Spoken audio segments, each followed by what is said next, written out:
mushrooms. And we're on our brand new couch that we just got, so I'm pretty excited. But yeah, do you want to just go ahead and introduce yourself? And Well, I met Gary back in 2019. I was at one of his first courses that he had. It was at the co-op actually, that he sells his mushrooms at.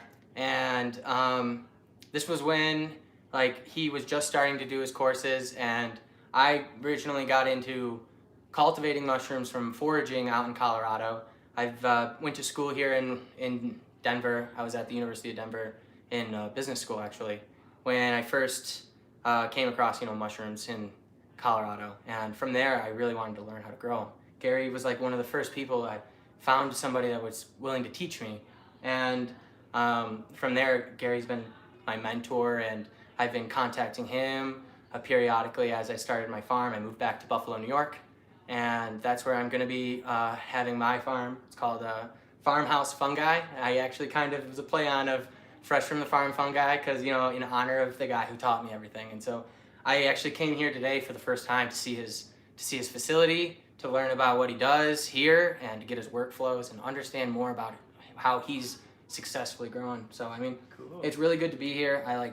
It's kind of cool. I just thought how full circle it was, because the guy who taught me how to grow mushrooms is from Niagara Falls, New York, which is right near Buffalo, and it kind of makes sense that the serendipity of the mushroom world kind of led us all to this moment. Yeah, I actually found out Gary was from Buffalo from his area code on his business card. So cool. But yeah, I mean, do you want to talk about your updates before we get into my questions? Yeah. So today's Fungi Friday, so welcome everyone who's joining in.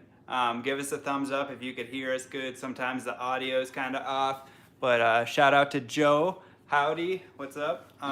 So as far as our other projects are going, I've got a lot of spawn downstairs that is growing out for the outdoor projects that I'm going to be doing. So I did about 30 10-pound blocks of King Stropharia, and that's going to be part of my Gardening with Fungi series. And then I got some more porcini mushroom that I'm going to be scaling up the tote experiment. So I'm going to be doing an update video on that. There's some issues with the humidity, I think, but I'm still hopeful, and I'm just going to keep you guys updated. Even if it fails, I feel like there's a lot of value in seeing a procedure and kind of tweaking it along the way. And then as far as our cordyceps go, we're having some issues with the temperature still with that, but I'll keep you guys updated over the next week or so. There are some pinning, and hopefully we get some fruit soon with that. So that being said, I feel like we're just waiting for spring, and we're gonna have our morel patch. I also got from Blue's Best Mushroom, I got a grow kit with that. So I'm gonna compare some of those grow kits that have proven success compared to the bed that I have going on. What's the temperature you're waiting on the morels for? Yeah, so out here in Colorado, at least when I've gone foraging, the ground temperature was 50 degrees Fahrenheit, but he had mentioned that someone said 48 degrees or 47 degrees, but somewhere in the high 40s, low 50s to trigger the pinning. And it's also dependent on the rain too. So if you're doing it in your backyard, you can simulate rain just by taking the garden hose and really watering it in. But in nature, it has to be the right temperature. Is that nighttime temperature or daytime temperature? It's soil temperature. Soil temperature. So soil temperature, you're going to need a soil thermometer and just really pay attention. And usually that occurs, about a month before the last frost here. So my birthday is April 18th, and that's morel season. So it's kind of nice that I can take the day off and hunt morels on my birthday. That's kind of, one of the exciting parts of the year for me, and the kickoff to mushroom season. So, all right. We have like a similar birthday. I'm on the 29th. I didn't know that. Cool. Yeah. Nice. Well, almost happy birthday. Taurus or whatever. Yeah. So let's talk about my mushroom farm, because a lot of people who I know watch Gary are trying to start a mushroom farm, or at least trying to grow mushrooms at a decent level. And I originally started growing out of it, or I'm growing right now out of a 10 by 10 tent. And that's what I know a lot of people, they get their hands on. And that's like a starting point for a lot of people, is these tents, or, the hydroponic tents and whatnot. I know you were in a tent for a while. You want to talk about your time in the tent? Why are you in the tent you are in now? And what like decisions led up to that? Yeah. So I guess I briefly spoke about, my early days when you first came over. But basically, what happened was when my wife and I bought this house, we had to renovate everything. So we lived for a couple months in the basement while I totally remodeled the house. And after that was done, I kind of had this empty space in the basement, which I didn't know what I wanted to do with at the time. And I was, cultivating a lot of, different plants. And I used to work in the cannabis industry, and I used to, I still am a big connoisseur of cannabis. So, that was always a hobby, is like hydroponics. And I had a lot of the grow equipment that kind of, coincides with growing mushrooms. So I started off just using my old grow equipment. I had a 4x4 tent, and that was more than enough to grow enough medicine for me for a whole year. I would just run one grow cycle, and so it I started to get really into mushrooms, and that kind of took the priority. So I had this 4x4 tent. It was a hydroponic tent, and I started collecting lab equipment over the years and putting it in my basement, just because I did tissue culture. And I thought maybe I could do some tissue culture at home, and I dabbled in with tissue culture for a little bit. But there's a very good crossover between doing plant tissue culture and mushroom tissue culture, or just mushroom cultivation. So that's kind of where the synergy happened. And I had a 4x4 tent. I started off just with sticking a couple grow blocks in there. So you had some cannabis plants with your mushrooms at one No, time? so I shut it all down Switched when we moved here. So that's kind of the end of my hydroponic experiments. And I had all this equipment, but I hadn't used it for a few months. So that's kind of where it came into play, is I just had this extra equipment. I started off with a small tent, and it's just what I had. So I had zero investment as far as money went into it, because it was just always a hobby. Especially being here in Denver, it's really cool to incorporate, the cannabis industry. I worked in cannabis, and I've always been a big advocate of that. So there's definitely a crossover between the two, yeah, natural medicine stuff. So yep, and that's how I feel about mushrooms, is that mushrooms are a food medicine, and it's just a natural way to make yourself healthy. So anyway, I started off in a 4x4 tent, and I maxed it out pretty early on because I caught the mushroom itch, so to speak. So how many bags were you doing at a time to max out a 4x4? Yep. So my first batch, I did about 10 bags, and it was shiitake blocks, and maybe out of those 10, 2 of them fruited. So it wasn't very successful, but I didn't want to give up at that time. So I just kept running like really small micro experiments. Like I started off just with like little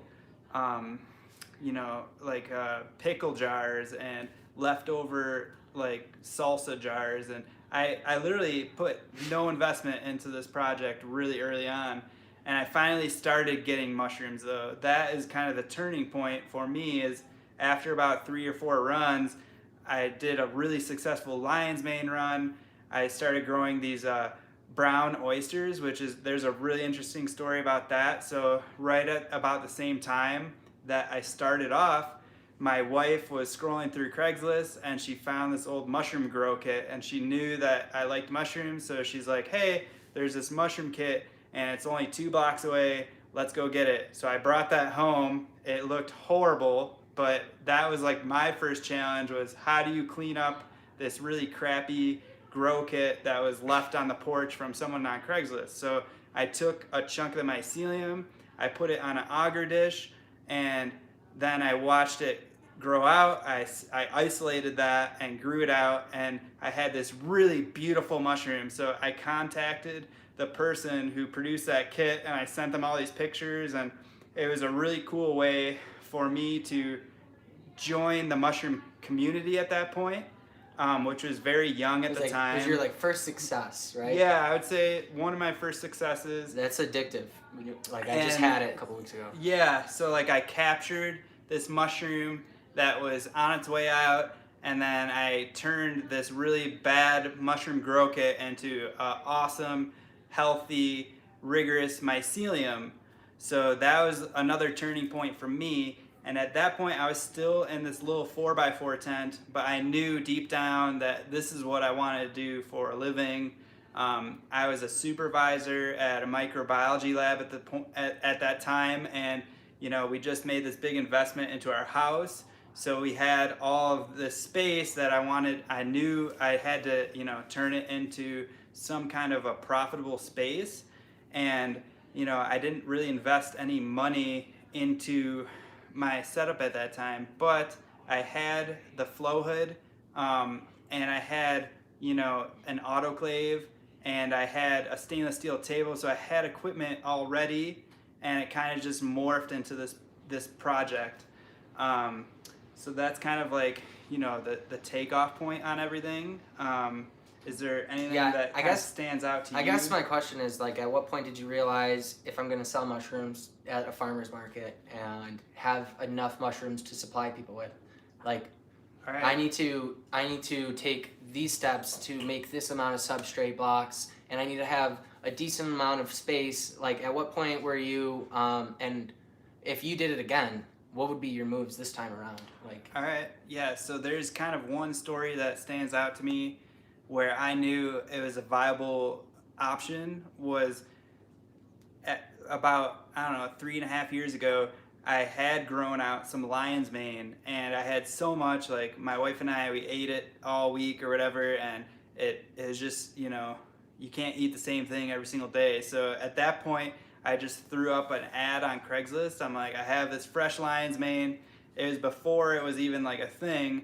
And I remember this gentleman rode his bike all the way from North Lakewood, and he showed up at my house, and he gave me $20 for like this giant lump of lion's mane, and he ate it like an apple.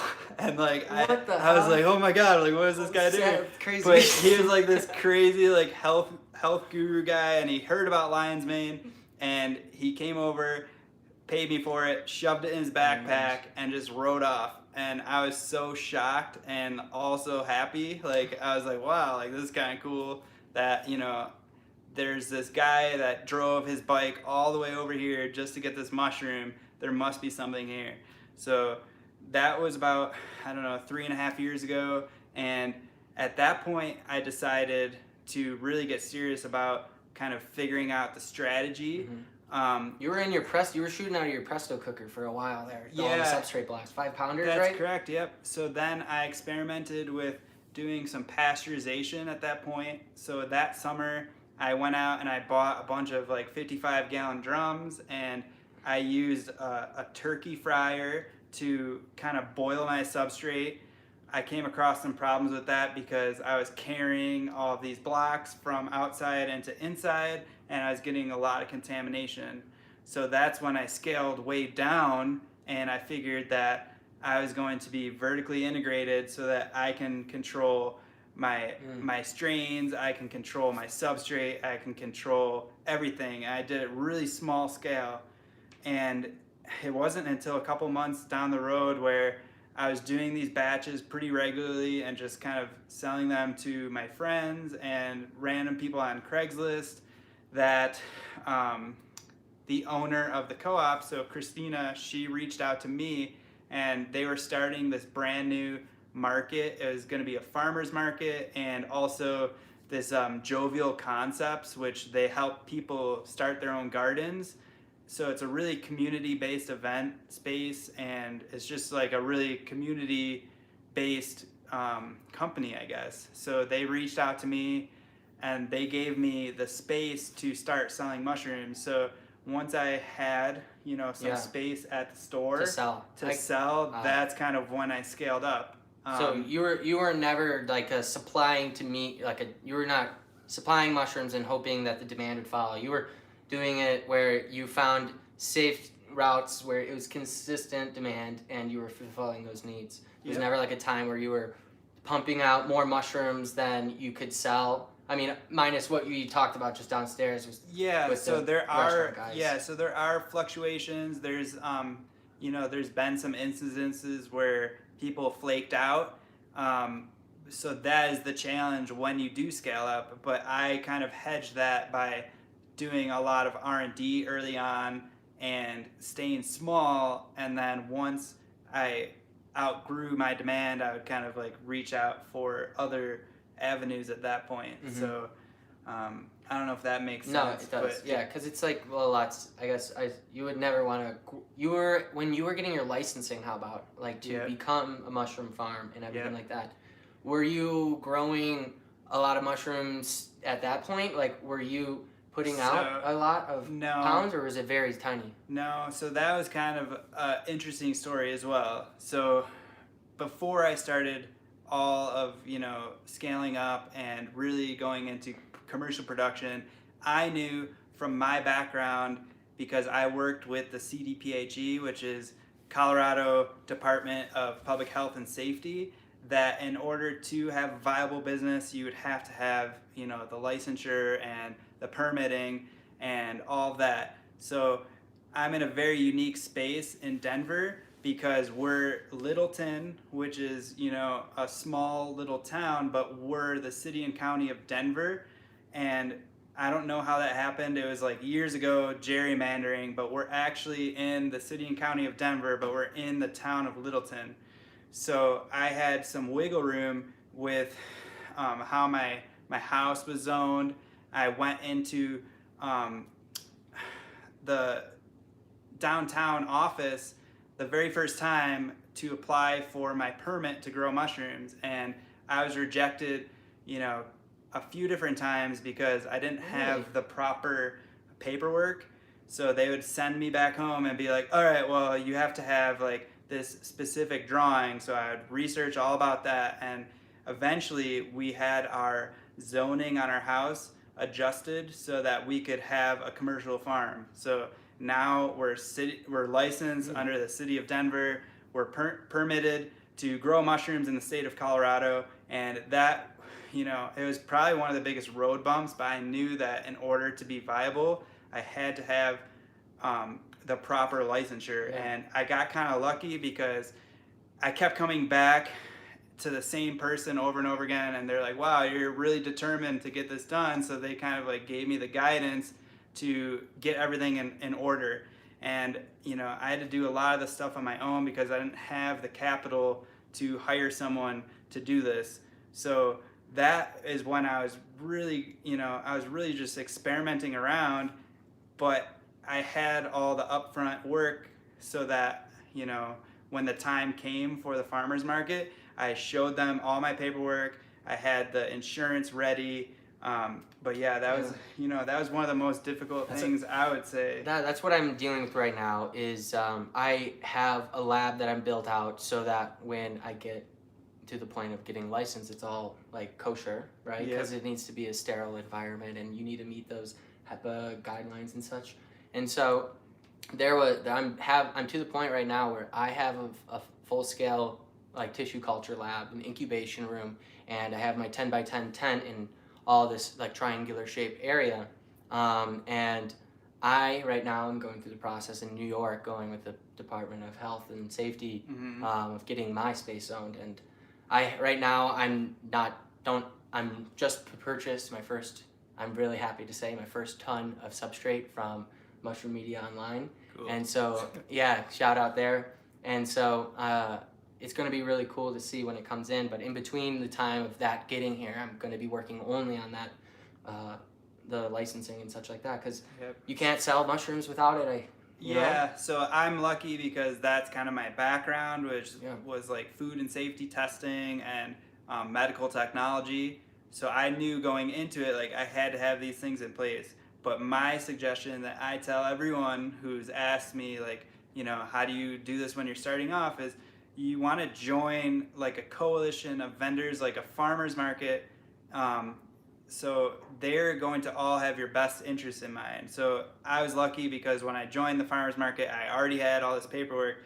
But maybe that would be a good direction, is like reach out to the farmers markets. Like in Buffalo, there's the Bidwell market, and they're gonna know, all the processes in your area, because in Colorado it's different regulations than in New York, let's say. Definitely. But the heads of those markets They've done it so many times. Yeah, and local state laws apply.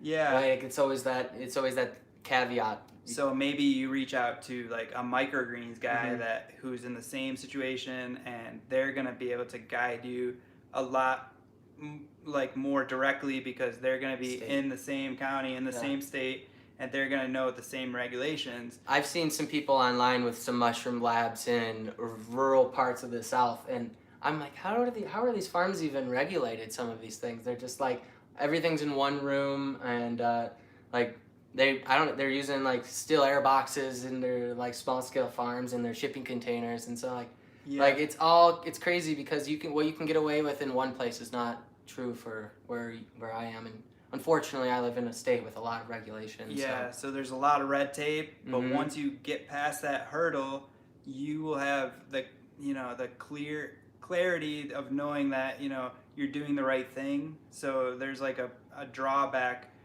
but also there's, you're doing the best for the consumer. So that's what I always tell myself, is like, when in doubt, throw it out, follow Yeah, your right. best practices, just be careful.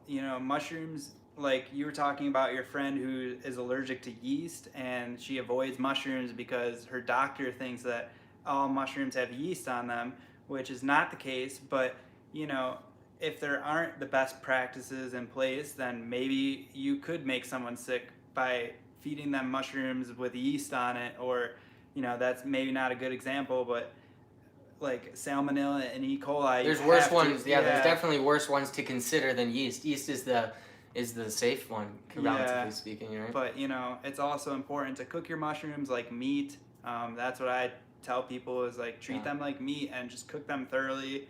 But it's important to have the best practices in place, like what you said. Like there's maybe looser regulations in the South, but that's going to reflect on the quality of the product. So, being in New Mhm. York State, I grew up in New York.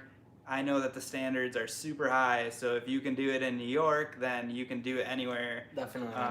Right. As far as regulations go. Yeah, and it's one of those things because cleaning my tent, that's something that I don't think many mushroom farmers like going into it. You see the beauty of the mushroom. You really don't think of like the time it takes in total to grow the mushroom, and all the steps that are behind it. Like, I want to know a little bit more about the total time it takes you to run your farm, because I have another job and I'm trying to scale a small farm in my free time. I got a decent amount of free time, but like I want to make it all about mushrooms and surround all of my free time in that. So Yeah, so that's a good question. Like I said early on, I was just super passionate about it. So every waking minute I was researching, studying, doing test runs. But honestly, the time commitment depends on, your equipment. So I'm at this stage now where my wife and I were constantly deciding like what is the next best investment. And to me, if you can invest money into better equipment like a sterilizer that's completely automated, that is going to save you a lot of time. When I was doing it outside, I had to babysit them for 8 hours, or when I was doing, pressure cookers on the stove, it gets very time consuming. But making an investment into the proper equipment has saved time dramatically. So my workload has gone from, I was working 80-hour weeks in the beginning, and now I have more free time to do other tasks like teach our classes over the weekend, and just reach out to the community more. but that is really a decision of capital, I feel. Okay. And then if you're ever going to have employees, like that's a whole different world too. But just focus on the bottleneck of your operation, which, it used to be sterilization and now maybe it's picking, but you just have to focus on your bottleneck and then invest accordingly. And early on, it's going to take a lot of work. And one thing about mushrooms is they never stop growing. So it's a very time sensitive thing. I check my tent every single day. Like clock, you almost have to. You can't not be there to look at your mushrooms and make sure. Yep. Because you got to make sure you pick them right and put them in the refrigerator, or else if you pick them late, doesn't it make your tent a lot dirtier? There's a lot more spores in the air. Yep. Like you want to catch before they drop, right? Yep. So I have a rule of thumb, twice a day I go down there right when I wake up and then right before I'm finished. And all that time in between is kind of organized according to the day. But you want to always have your eye on it. I know that there's some people that, the technology's there where you could set up a camera and just watch it on your phone. But if you're not there to pick those mushrooms, then your quality is going to go down. So it's really important to have a relationship with your fruiting. There's, the other parts of the process are less time sensitive, but I'm a very lab oriented person. I always grew up, or I guess my career started in a micro lab. So I was always on like a continuous schedule with reading plates. Like there's very short windows. When you're working in a micro lab, you have to read your plates between this hour and this hour so that it's consistent. And it's the same thing with mushrooms. Yeah. It's like if you start your mushroom inoculations at this time every week, you're gonna have to pick your mushrooms at this time. And it's a little bit more variable when it gets to fruiting. So, it's not like the same time every week I'm picking mushrooms. You have to always be there observing it, unless you can dial in your tent to be, so precise that it would be the same time. I would say that you have to be pretty flexible. Yeah. Well,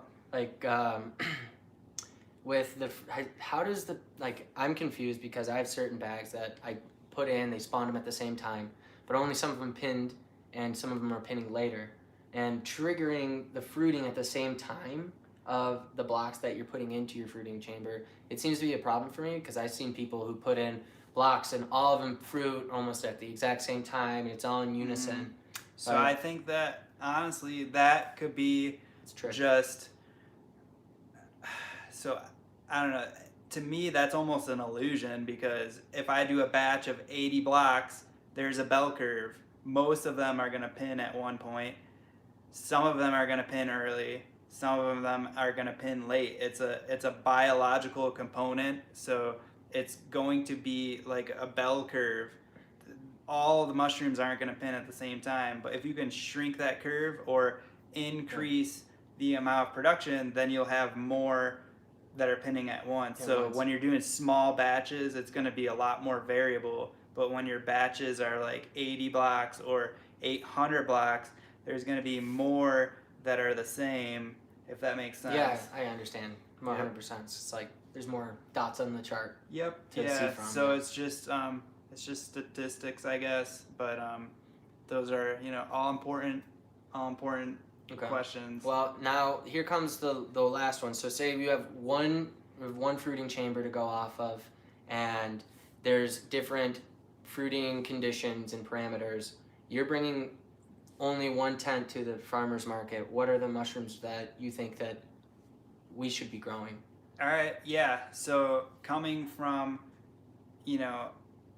so I was going to talk about this in a different video, and I think that instead of thinking like round peg into a square hole, you have to break that single tent into compartments and think about the microclimates within that tent.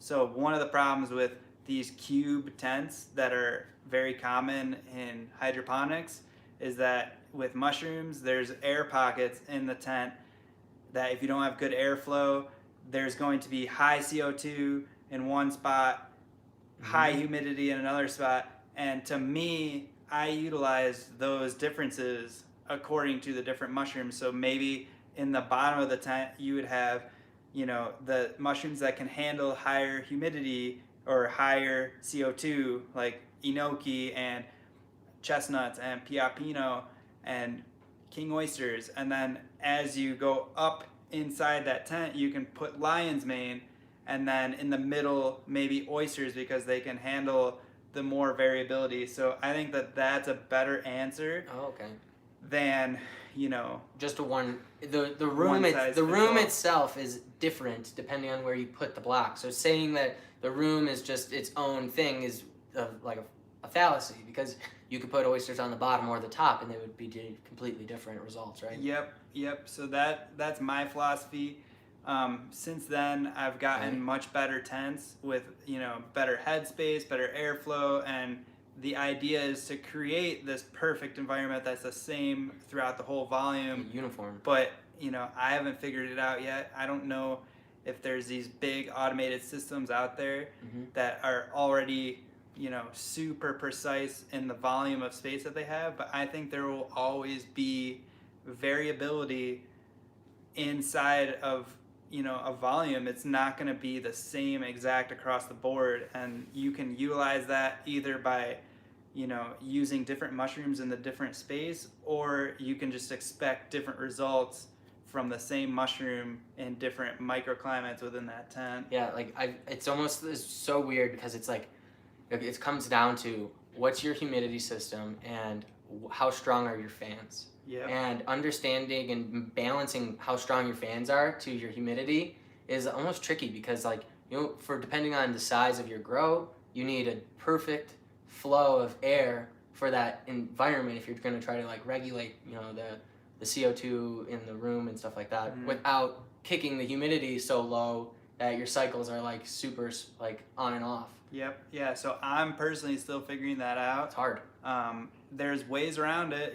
There's people that use the high pressure nozzles, so they don't have to worry about the humidity as much, and they just get huge fans that push in lots of air. But there's drawbacks, because lion's mane doesn't do good in a setting with the high pressure misters, because they're very sensitive to droplets. Yeah.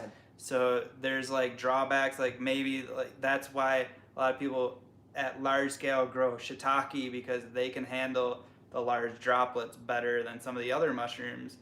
So it's just a trade-off when you're scaling up. Do you rely more on airflow or maximizing your space, or just really precise technology?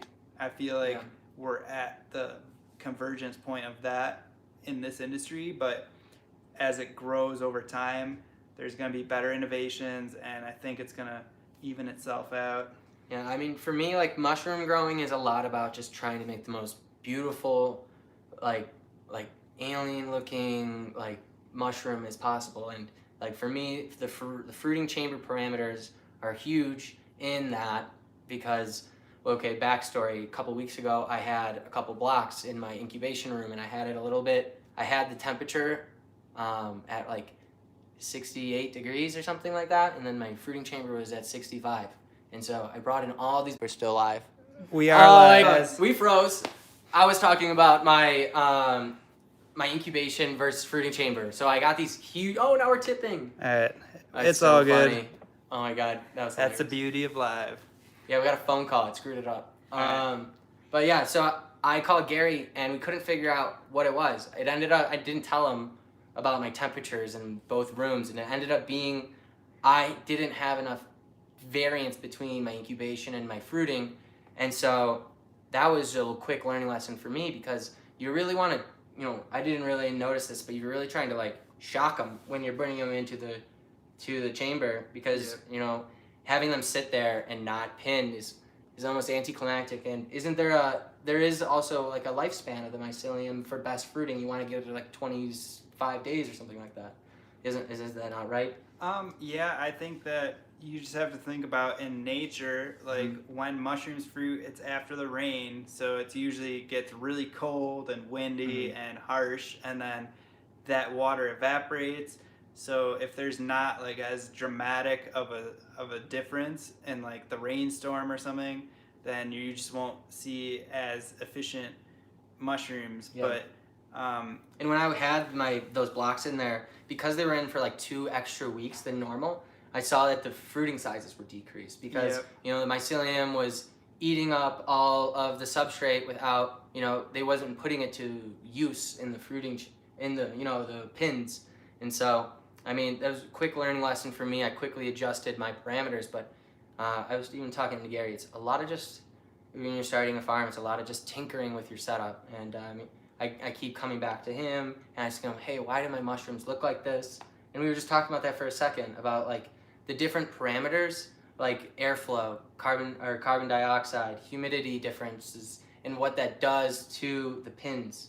And you can kind of read your mushroom and understand what you're doing wrong from those weird differences. And that's something that you just recently taught me. You got the extra pins forming on the caps. That's high humidity, if I'm not mistaken. With the wilty stems is also carbon dioxide, right, if I'm not mistaken.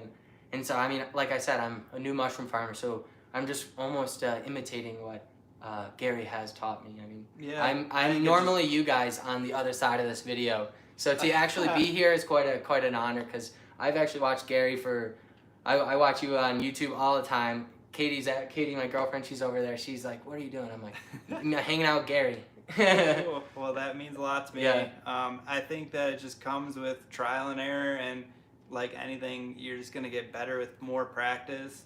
I guess it might appear to some people that all my mushrooms are perfect, but that's definitely not the case. Like there's a lot of failure along the way, and I feel like it's just important to see that as a learning experience compared to like, oh, I can't do this. Like that's kind of what makes the difference between successful mushroom farmers and people who don't make it in the industry, is like they just give up. Like I think that like when people fail, like can't look at it like it's a negative thing. Like every mushroom is unique and different, and you should just appreciate it for its weird failure. Like sometimes like Gary right now is doing all these different phenotypes of lion's mane downstairs, and I've never seen so many different looking blobs of lion's mane, and it's like crazy. It's almost like it's a science experiment.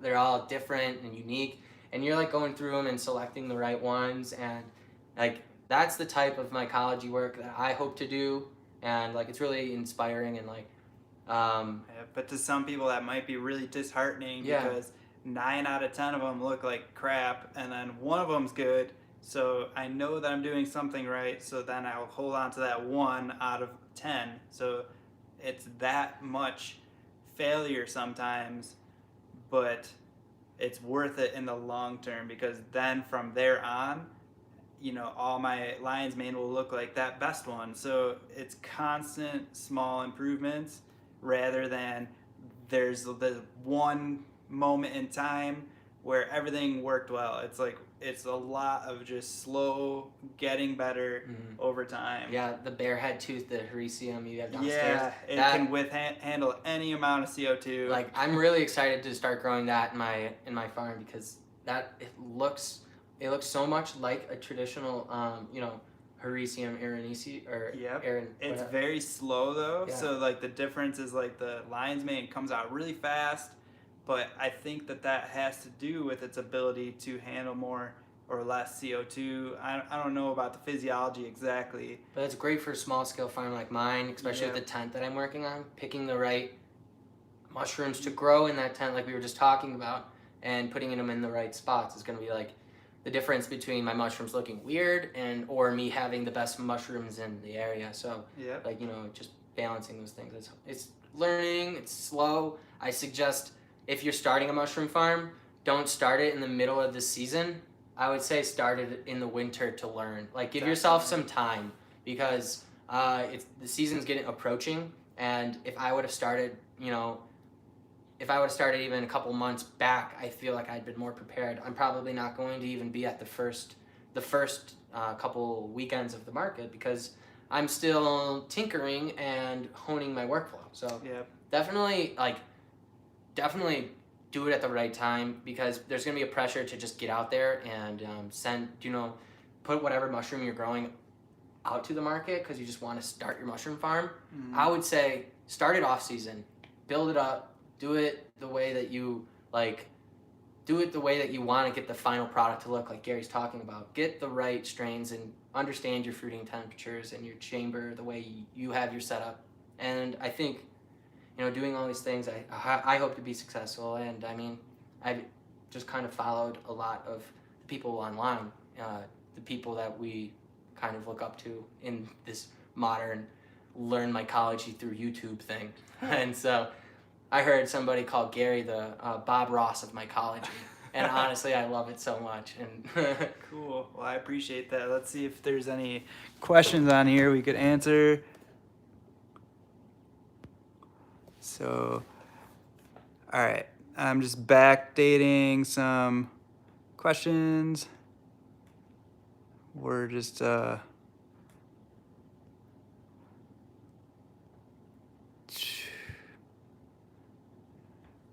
right. I don't know. Does anyone have any questions for Alex here or any specific questions? Someone asked why HEPA filters are so expensive, and that's because the way that the filters are made, they have to, reduce 99.9% of particles.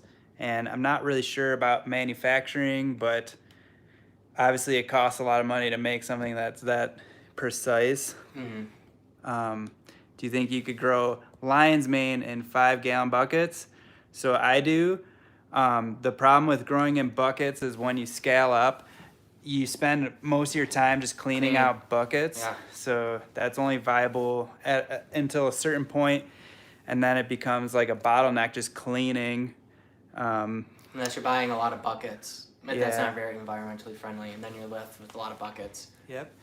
All right, guys. So thanks for joining in Yeah, thanks for in having this me. early session of Fungi Friday. I just thought I'd give Alex here a chance to reach out to you guys. And is there anywhere that people can find you? Yeah, Or like yeah, exactly. So Yeah. I have yet to. Oh, this is one thing I do want to talk about really quickly. Is when you're starting your mushroom farm, there's like the whole aspect of posting your mushrooms and being proud of what you're growing. And right now, I'm still learning my parameters, and so there's like this almost social anxiety along with posting your failures. But I think that now being here, like, and really understanding a lot more, I think that people should just be proud of the progress and not really focus so much on having the perfect mushroom to begin with. And you so- can look at my Instagram in the beginning, and my mushrooms did not look good. Yeah, Like, like you see all these Instagrammers posting these huge flushes and all this, and you get the social anxiety. But right now, I have an Instagram for my mushrooms. It's only for my foraging. It's New York mushrooms. You can find me and my girlfriend. We go out every weekend and forage one day a week and post our finds. And so it's just for people locally so that they can understand what kind of mushrooms are there. I suggest you finding an Instagram or somebody locally that's telling you about what you can find locally. I mean, a book doesn't do it justice always because there's so many more mushrooms that you wouldn't ever expect to grow in your area. We found some crazy things. If you go to the page, you'll see them. But soon enough, you're going to see my farmhouse fungi. This is my company name that I am rolling with. It's kind of corny, kind of kiddish, but I mean that's kind of. I like it. I'm kind of that kind of person. I'm a big kid at heart. Like I take this. This is like such a hobby, and living my life like around my hobby is such a child philosophy. So I mean, I think that if you don't grow up and you're like really creative, like people who are following their hobbies, that's where the real innovation happens. And like if you're passionate enough and this is really what you like to do, just keep failing, and eventually you'll stop failing. Hopefully, like you will fail a lot. You'll get some success though. Yeah, exactly. I've had some success too. Like it's not all failures from my perspective, but it is a lot of ups and downs emotionally, and I didn't expect it to be so like disheartening. Like, Oh yeah, yeah, there's it's so there's disheartening. moments where I lost an entire 8 hours worth of work, and it's very disheartening. But I just told myself that I'm not gonna do that again, and then you Mhm. don't. So it's Exactly. like, You it's like, fail. You eventually fail less. yeah, Right. yep. But So thanks everybody. yeah, thanks for watching, and until next time, much love.